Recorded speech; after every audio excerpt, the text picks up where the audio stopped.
Programa Insight pela sua Rádio Pelotense, a M620, a rádio que todo mundo ouve, e também ao vivo no Facebook, com o retorno do Dr. José Newton. Bom dia, como é que vai, Newton? Tudo bom? Bom dia, Leandro. Bom dia, pessoal de casa. A gente tem reparado no Facebook, né, um bom fluxo de pessoas que estão acessando, visualizando. Né? Só para você ter uma ideia, teve uma semana que foi mais de 3.000 pessoas. E de fora do país também são inúmeras. Ao ponto de nós termos uma mensagem, né, de uma advogada que mora em Guatemburgo, é isso, né? Guatemburgo, né, na Suécia. Ela é brasileira, porto-alegrense, né? O nome dela é Karen Costa, é isso? A gente manda um abraço para ela, né? Ela estiver nos sintonizando neste momento, ou quando ela estiver sintonizada, né?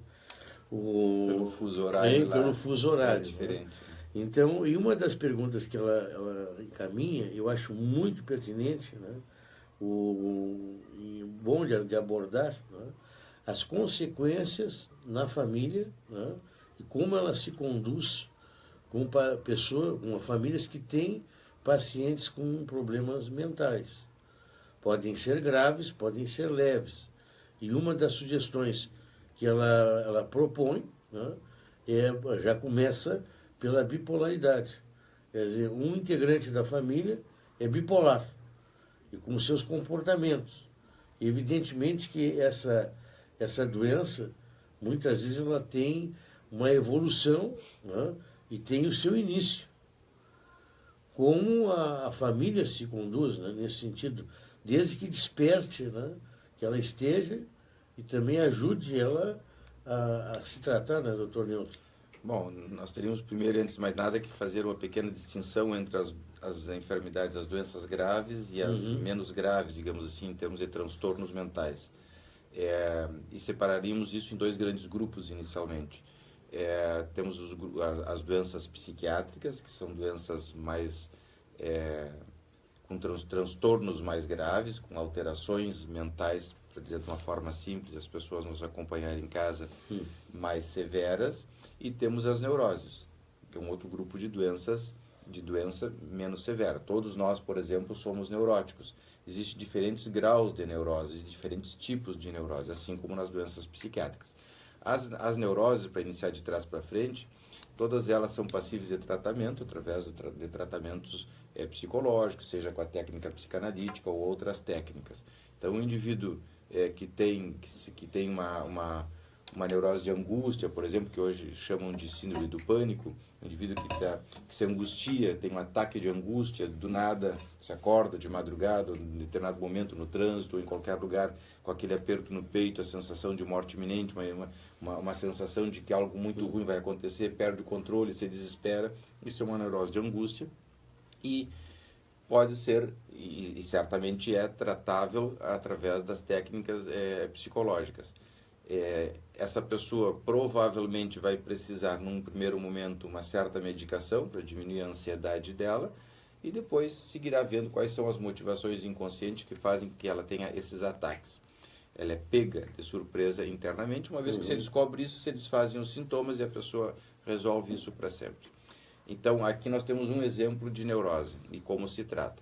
Nas doenças psiquiátricas, a primeira coisa que tem que se fazer é o diagnóstico da doença psiquiátrica. Existem diferentes níveis de doenças com diferentes comprometimentos mentais, digamos assim, na doença psiquiátrica. Se o indivíduo tem um descontrole, se enlouquece momentaneamente, perde a razão, a lógica, e diz e faz coisas desadequadas e logo depois se recompõe, essa pessoa com um tratamento psicológico consegue se reorganizar, vai conseguir entender o que é o gatilho desse descontrole, com o que isso está relacionado, vai buscar rastrear na sua história e vai conseguir se resolver, se administrar de uma forma diferente. Entretanto, existem algumas enfermidades que são com motivações muito mais graves, desordens emocionais mais graves, onde há uma desestruturação das funções psíquicas, há falhas nas funções psíquicas, e o indivíduo, então, em vez de pensar, raciocinar e se comportar como nós estamos fazendo agora, independentemente das nossas neuroses, o psiquismo dele funciona de uma maneira diferente. Então ele pode, por exemplo, delirar, ele passa a enxergar, ver coisas, falar com objetos, falar sozinho, se desconecta da realidade e passa internamente a ser motivado por outras motivações. Agora, Newton, o paciente cometido dessa maneira, né, e mais grave, né, ele é contido muitas vezes com a substância química, Sim. Né, medicamentosa. Sim. Né, mas a evolução, ela são raras as recuperações, a pessoa volta a si, por exemplo. Tem pessoas que fazem um quadro psicótico, surtam, deliram, por exemplo, exige muitas vezes a medicação nesse caso está indicada. É um paciente que nesse momento na crise não vai responder às técnicas psicológicas como a psicanálise, por exemplo, de forma eficiente, mas uma vez medicado e as funções psíquicas restauradas dentro da cabeça dele, ele pode e deve buscar uma ajuda. Ele vai ter algum equilíbrio. Sim. Mas hoje, dentro do âmbito familiar, não é isso? Depende da gravidade, do grau de desagregação do indivíduo. Se o indivíduo desagrega de uma forma socialmente aceita, digamos assim, pacífica, ele pode e até deve, muitas vezes, ficar no ambiente da casa, sempre quando não cause transtornos graves, nem coloque ninguém em risco. Mas se o indivíduo tem uma desagregação violenta, com surtos de violência, agressividade muito intensa, essa pessoa coloca em risco os membros da família, então ele deve ser recolhido. As doenças psíquicas, elas têm origem ou colaboram para a evolução o meio familiar, ou as neuroses são mais ligadas ao meio familiar? Não, as psiquiátricas também. As psicoses muitas vezes são detonadas, e sim famílias que são esquizofrenizantes, e sim pais que são esquizofrenizantes. As duplas mensagens, por exemplo, num ambiente familiar onde tem um membro que já tem propensão, já tem a facilitação da doença psiquiátrica grave. É interessante esse termo, né, Newton, que tu usaste, esquizofrenizante. Sim. Né? Um paciente que poderá apresentar Sim. esquizofrenia. Mas o que são ações, né, essa família vai fazer? A violência, a agressão, a falta de compreensão, de contenção, que funcionam como gatilhos e detonam situações internas descontroladas, mas o mais comum são as duplas mensagens, que é a renegação, digamos assim, o indivíduo ou a renegação. A dupla mensagem são aqueles pais que a criança percebe, ou o adolescente percebe uma coisa e ele desmente e diz outra. Ele enlouquece a pessoa, porque a pessoa tem uma percepção correta, mas os pais ou as pessoas da família desconsideram a percepção correta daquele indivíduo que já tem uma propensão à psicose, à loucura, e dizem uma outra coisa, dizem que ele está enganado, que o que ele está vendo não é verdade. Então eles vão enlouquecendo paulatinamente o indivíduo até que em determinado momento, como ele já tem uma tendência, o psiquismo dele se desestrutura, as funções psíquicas deixam de funcionar como as nossas, e ele passa a exercer... Quer dizer, quando ele está num momento de delírio, ele vê coisas que não existem. Sim, mas para ele quando ele está num momento tranquilo, né, os pais mostram uma coisa e fazem outra. Exatamente. Isso? São pais enlouquecedores. Um exemplo assim de comportamento, alguma coisa que um pai diga e faça diferente. Né? É muito comum, por exemplo, nas discussões familiares, nas conversas familiares, os adolescentes dizerem determinadas coisas para os pais dizerem, não, tu estás enganado, o que tu estás vendo não é certo, não é correto.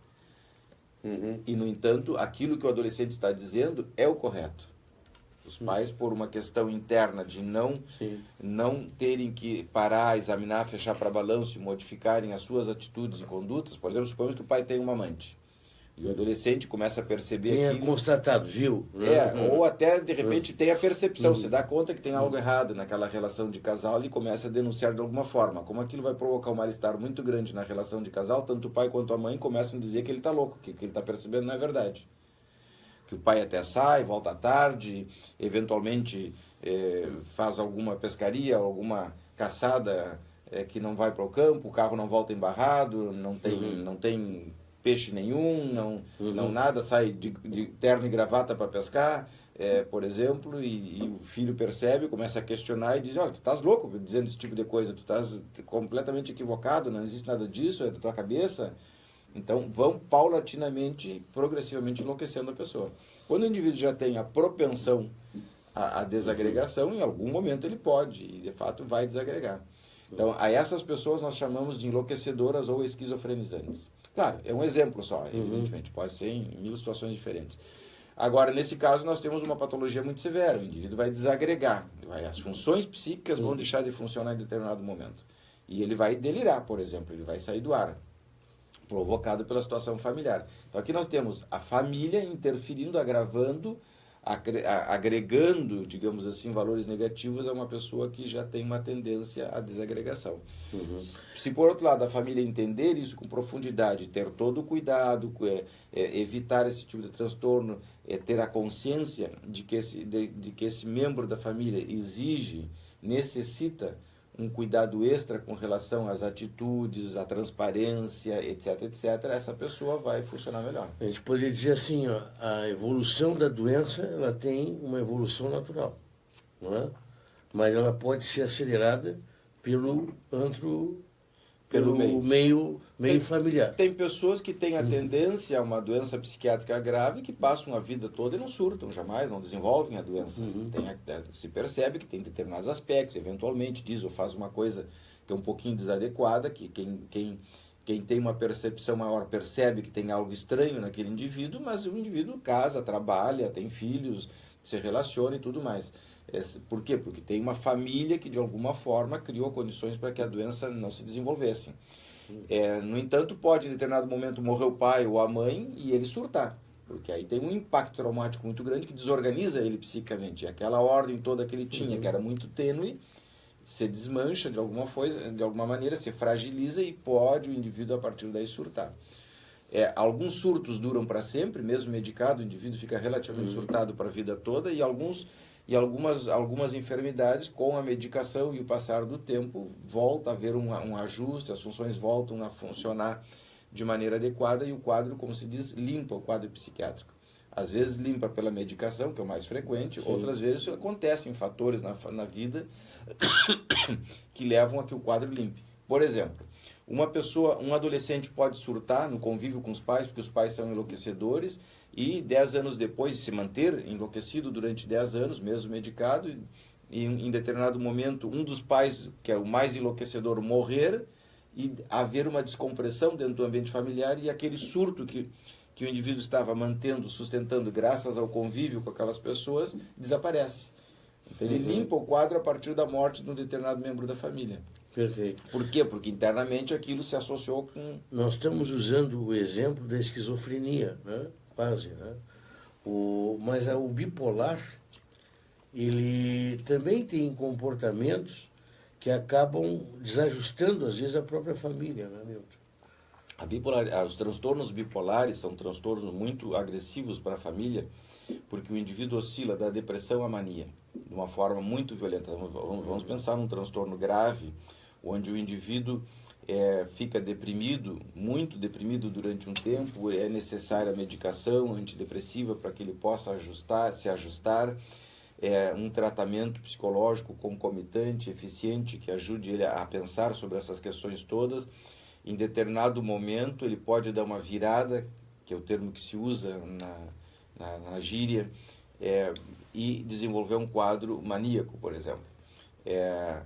E o quadro maníaco vai fazer com que ele passe da desaceleração à aceleração completa. Então, antes ele ficava na cama, não tomava banho, não tinha vontade de trabalhar, não tinha vontade de estudar, não queria se alimentar, questionava tudo, nem respondia, mal falava, e de repente, em poucos dias, ele começa a se acelerar, fica eufórico, sai para a rua, né, faz tudo, fala rápido, não escuta ninguém, se acelera de uma forma violenta. Se for uma pessoa que tem acesso ao cartão de crédito ou a conta bancária, vai gastar tudo de uma forma descontrolada, vai se endividar, vai endividar a família. Então causa uma série de transtornos importantes. Pode sair a viajar, ele é capaz de comprar uma cidade, se tiver um cartão que permita, ele é capaz de comprar uma cidade, se isso fosse viável, em poucos minutos. Ele vai se sentir grandioso, enorme, maravilhoso, o the best, e vai se conduzir assim na vida. E ninguém vai conseguir pará-lo. Então aí entra de novo a medicação, no sentido de sedar essa pessoa, ajustá-la,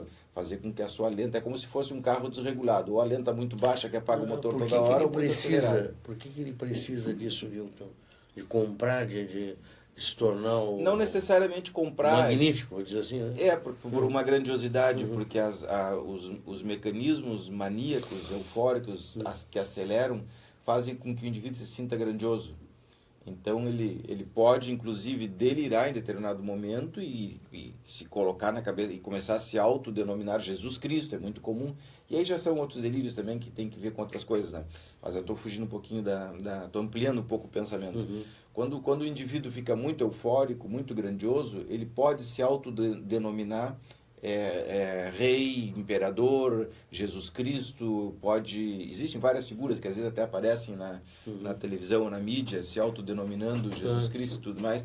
Ele passa a ser um pastor importante, ele passa a ser um evangelizador importante, ele passa a ser uma figura renomada, nunca simples, modesta, pobre, humilde, sempre grandiosa, porque esses mecanismos maníacos, que são mecanismos de defesa do ego, frente a determinadas situações, que nesse caso estão exageradamente sendo usados, são usados de forma muito exagerada, fazem com que o indivíduo tenha uma grandiosidade fantástica, muito além do necessário.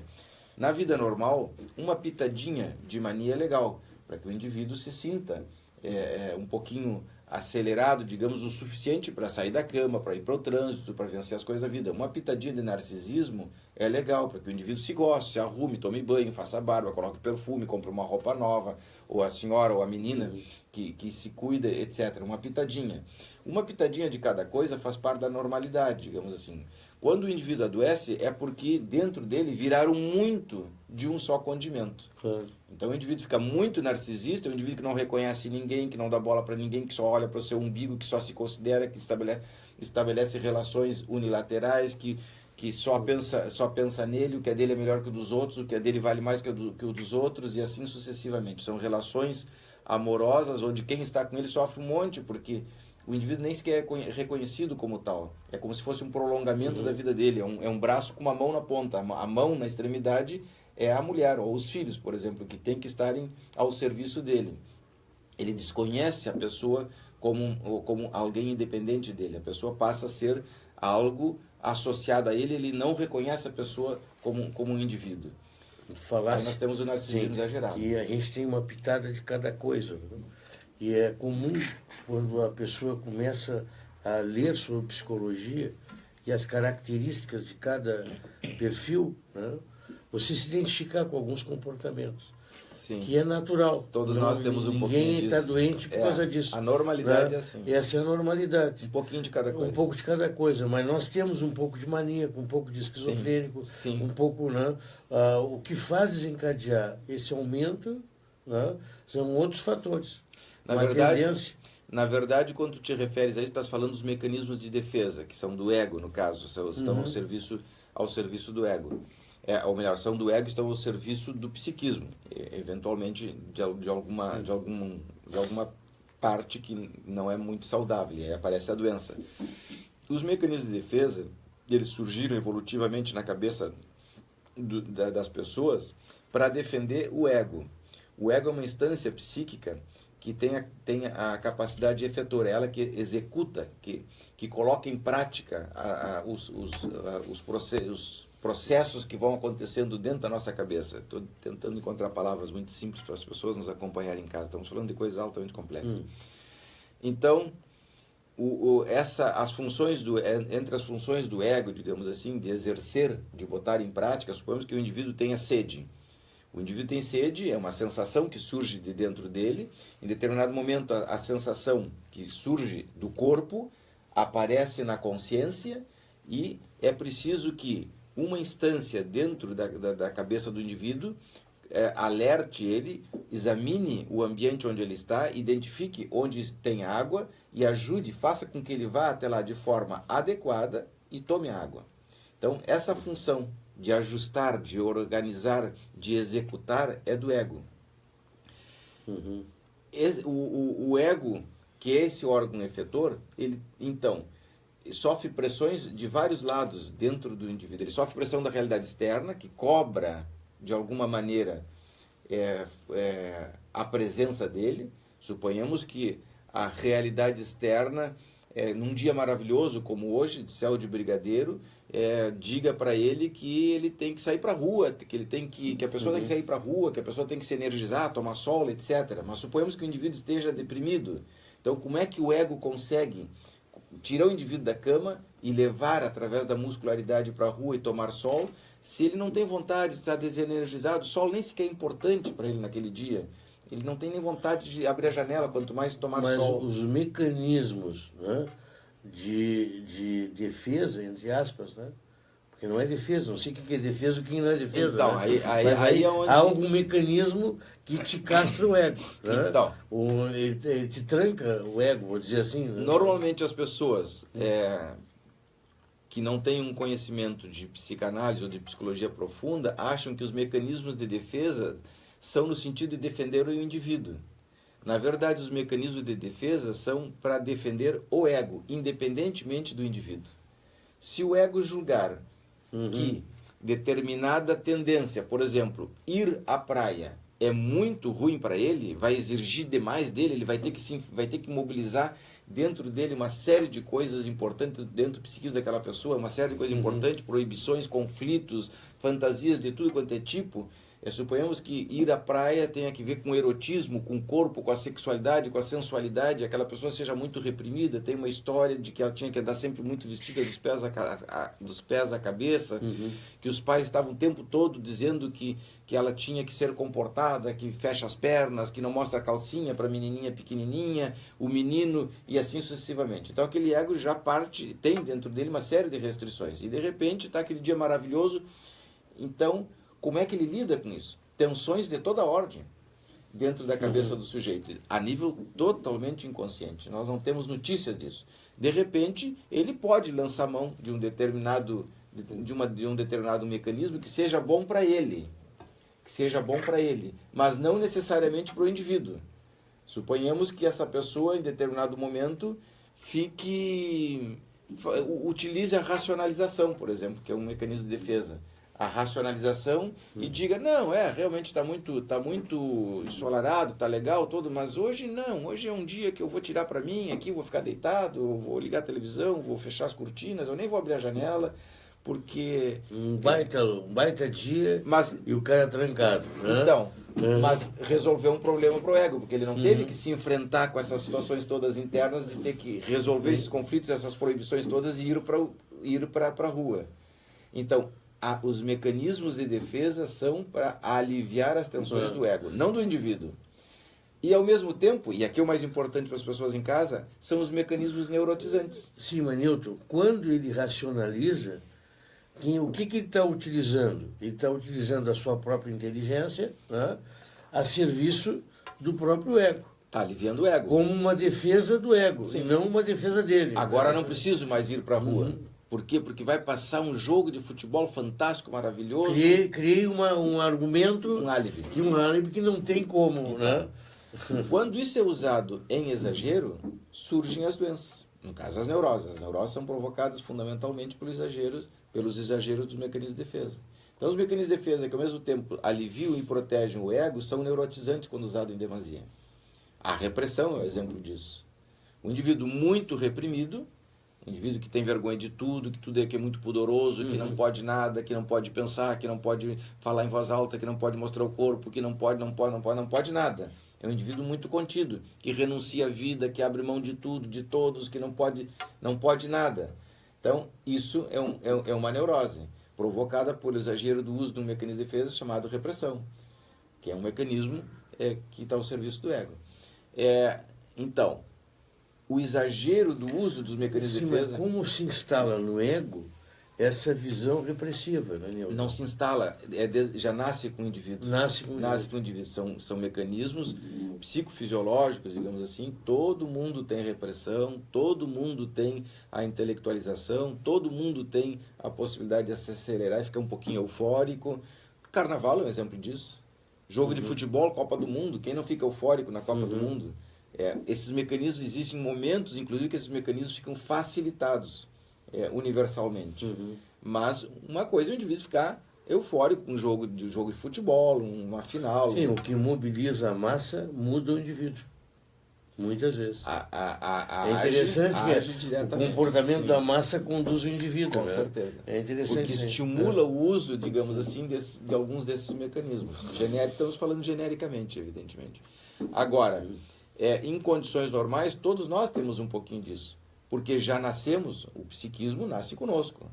E ele nasce com todas essas funções que lenta e progressivamente vão se especializando. Claro que um recém-nascido vai ir desenvolvendo, já tem, evidentemente, na sua essência, todos esses elementos que vão ir se complexizando na medida em que a vida vai andando. Uhum.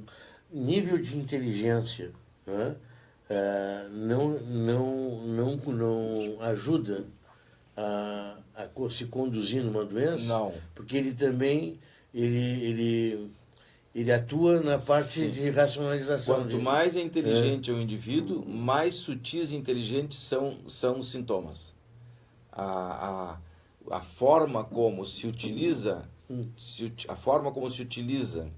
a estrutura psíquica, as funções psíquicas para caracterizar os diferentes sintomas vai de acordo com a inteligência do indivíduo. Pessoas muito inteligentes, sintomas muito inteligentes. Pessoas medianamente inteligentes, sintomas mais fáceis de serem diagnosticados. Mas, ao mesmo tempo, parece que quem tem uma inteligência soberba, uma grande inteligência, ele tem comportamentos, às vezes, que para o comum é bizarro ou é algo diferente, né, Nilton? É mito que as pessoas muito inteligentes enlouquecem. Isso é mito. O que acontece é que pessoas muito inteligentes, quando adoecem, têm doenças muito inteligentes, difíceis de serem... mecanismos muito inteligentes. Uhum. Além do mais, existe um outro grupo, que nós não falamos aqui, de enfermidades que inicialmente se considerava entre a neurose e a psicose, que são os casos fronteiriços, os borderlines, que são, antes, alguns anos atrás, se imaginava que algumas pessoas estranhas, bizarras, que se vestem de uma maneira estranha, que tu olha, tem condutas estranhas, se vestem de uma maneira estranha, eram pessoas fronteiriças entre os... Estou usando a vestimenta só como um exemplo, né? Evidentemente que tem mais coisa. Para as pessoas nos acompanharem em casa. Se considerava que essas pessoas eram fronteiriças entre neuróticos comuns e silvestres, como a gente gosta de dizer, parafraseando um outro autor, e os casos psicóticos. Hoje se sabe que não, que é uma entidade nosológica, uma entidade, um grupo de doenças, um grupo de doenças separado, com origem